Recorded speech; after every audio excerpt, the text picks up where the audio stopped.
Think of a card, any card at all, and just keep it in your mind. The name of your card is Phil. Hello Penguin Land, my name is Lawrence and I am coming to you today from sunny Sydney, Australia.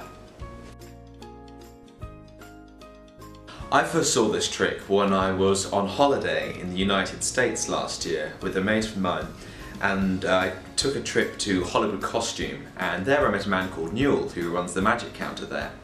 He's also a frequent performer at the Magic Castle, and he showed the Phil trick to me, and straight away I was sort of fascinated and captivated with his performance of it. But once I bought it off him and started practicing it, which you really don't need to do much of because it's pretty much self-working, did I realise how this trick can transcend any performance style. You can play the Phil trick as a straight mentalist piece if you wanted to, but it has a lot of comedy already built into it.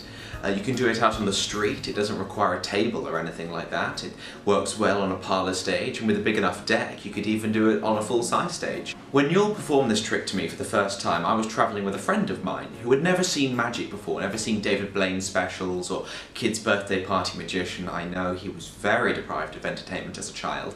That showed me how good this trick is, because when I perform it for 40, 50, 60-year-olds who have seen magic all their life, they're transported back to when they were seeing magic for the first time, just like my friend. And that's what amazes me, that this trick is still so underrated, even though it elicits the same amazing reaction on both ends of the exposure to magic spectrum, if you will. But why is it so underrated? I think it's underrated and overlooked for two reasons. Number one, because it's easy. And just because it's easy doesn't mean it's beneath anyone. Sometimes the tricks with the simplest plots can be the ones that leave the biggest resonance with the audience.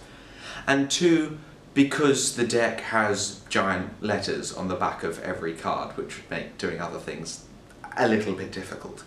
But here's why it shouldn't be underrated and why it should be done more. Because this trick is modular in the sense that it has very clear defined sections to it, you can completely play around with the structure of it in order to suit your performance style, which is something I think that a lot of tricks that have a very clear, rigid script can't offer. It begins with a completely free choice, and then you can reveal that choice any way you want. You can simply say it to them, you can write it down on paper, have it in an envelope that's been hanging the whole time, hold up a giant picture of Dr. Phil, whatever you want. I feel Dr. Phil approved this trick. But the biggest reason why this trick should not be underrated is the blank Phil deck.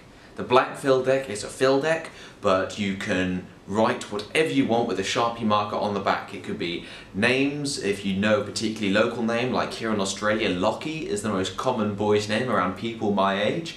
But it doesn't have to be a name. It could be, if you do corporate shows, you can have anything corporate on the back of it. You could have 52 kinds of vegetables on the back of your cards if you wanted to. And I've never seen anyone else do this trick other than Newell in person. Maybe they think it's outdated, I don't know, but it's criminal.